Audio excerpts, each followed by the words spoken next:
Okay, నిన్న Ritu Chowdary eliminate అయింది, అది ఎంతవరకు ఫెయిర్ అంటే? ఫెయిర్ అంటే అది ఆడియన్స్ ఓటింగ్ బట్టే కదా. ఇప్పుడు స్క్రిప్టెడ్ లేకపోతే వాళ్ళు వాంటెడ్గా ఏమి వీక్ మధ్యలో ఎలిమినేట్ చేయడం అలా ఏం జరగలేదు. ఓటింగ్ వల్లే బయటకు వచ్చేసింది. ఫెయిర్ అంటే she's one of the strong contestant కదా, తన వల్ల బిగ్ బాస్ నడుస్తుంది కూడా అని అంటున్నారు. స్ట్రాంగ్ కంటెస్టెంట్ కాబట్టే ఇక్కడ వరకు వచ్చింది. కానీ ఇప్పుడు ఎవరైతే హౌస్లో ఉన్నారో వాళ్ళందరూ తినకన్నా స్ట్రాంగ్ కాబట్టే వాళ్ళు ఎలిమినేట్ అవ్వలేదు అండ్ వాళ్ళు ఇంకా హౌస్లో ఉన్నారు. అంటే ఫెయిర్ అన్ఫెయిర్ గురించి మనం మాట్లాడుకునే దానికంటే ముందు కూడా ఆడియన్స్ ఓటింగ్ ప్రకారమే ఎలిమినేషన్ చేస్తారు. బిగ్ బాస్ ప్రక్రియ అనేది ఏదో వాళ్ళు వీళ్ళు రికమెండ్ చేశారని చెప్పి మధ్యలో అన్ఫేర్గా బయటికి తీసుకురావడం అలా చేస్తే షో రెప్యుటేషన్ దెబ్బతింటుంది.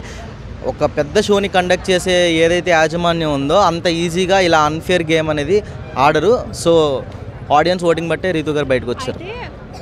లాస్ట్ మూమెంట్ దాకా కూడా సుమన్ శెట్టి ఎలిమినేట్ అయిపోతున్నాడు. సుమన్ శెట్టి కోసం క్వశ్చన్స్ కూడా ప్రిపేర్ చేసేసారు బిగ్ బాస్ బస్ గురించి, కానీ లాస్ట్ మినిట్లో రీతుని ఎలిమినేట్ చేశారని అంటున్నారు. ఓకే, బిగ్ బాస్ అనేది మొత్తం సీక్రెట్గా జరుగుతుందని మనందరికీ తెలుసు. సో ఈ డీటెయిల్స్ అన్నీ బయటకు ఎట్లా వస్తున్నాయి? ఎవరు బయటకు లీక్ చేస్తున్నారు? ఇవన్నీ ఏంటంటే ఇప్పుడు సపోజ్ ఇప్పుడు రీతు బయటకు వచ్చింది. రీతు అంటే పడని వాళ్ళు వేరే వాళ్ళు బయటకు వచ్చినప్పుడు ఇట్లా చేస్తున్నారని వాళ్ళు క్రియేట్ చేసే రూమర్స్ ఇవన్నీ. బిగ్ బాస్ అనేది చాలా సీక్రెట్ షో. ఈవెన్ వాళ్ళు ఒక అన్నపూర్ణ స్టూడియోస్ దగ్గర నుంచి హౌస్ లోపలికి వెళ్ళేటప్పుడు కూడా వాళ్ళ కళ్ళకు గంతలు కట్టి పక్కన షాడోస్ని పెట్టి మరీ వాళ్ళని హౌస్ లోపలికి తీసుకెళ్తారు.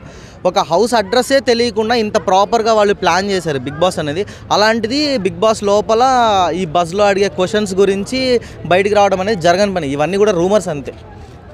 అయితే ఇప్పుడు సోషల్ మీడియానే దీన్ని అంతా పొల్యూట్ చేస్తుంది అని అంటారు. సోషల్ మీడియా అని చెప్పట్లేదు నేను.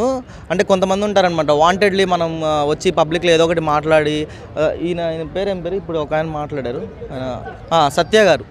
ఇందాక కూడా ఏదో సమ్ కర్ణాటక దత్తపుత్రిక అవి అని మాట్లాడుతున్నారు.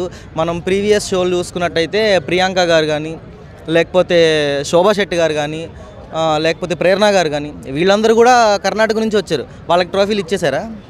ఇవ్వలేదు కదా. ఎవరైతే జెన్యున్గా ఆడి ఎవరైతే రియాలిటీ షోకి తగ్గట్టు రియల్గా అక్కడ ఉంటారో వాళ్ళకే ఇస్తారు ట్రోఫీ. సో దీంట్లో అన్ఫేర్గా బయటకు పంపించేయడం అనేది జరగదు. ఇవన్నీ కూడా వీళ్ళు వాంటెడ్గా ఏదో మనం ఫేమస్ అవ్వాలని చెప్పి మాట్లాడే మాటలు తప్ప అలాంటిది ఏమి ఉండదు. బ్యాచిలర్ పార్టీ అనేది మా మూవీ అండి.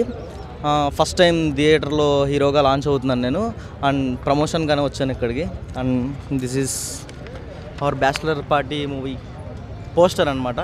ఎల్లుండి వెన్స్డే ఈవినింగ్ 5:55కి ఫస్ట్ ఇంపాక్ట్ టీజర్ రిలీజ్ అవుతుంది. అండ్ నెక్స్ట్ మంత్ థియేటర్స్లోకి వస్తుంది. అందరు కొత్త వాళ్ళు చేశారు. సో మీరు అందరు సపోర్ట్ చేశారని కోరుకుంటున్నాను.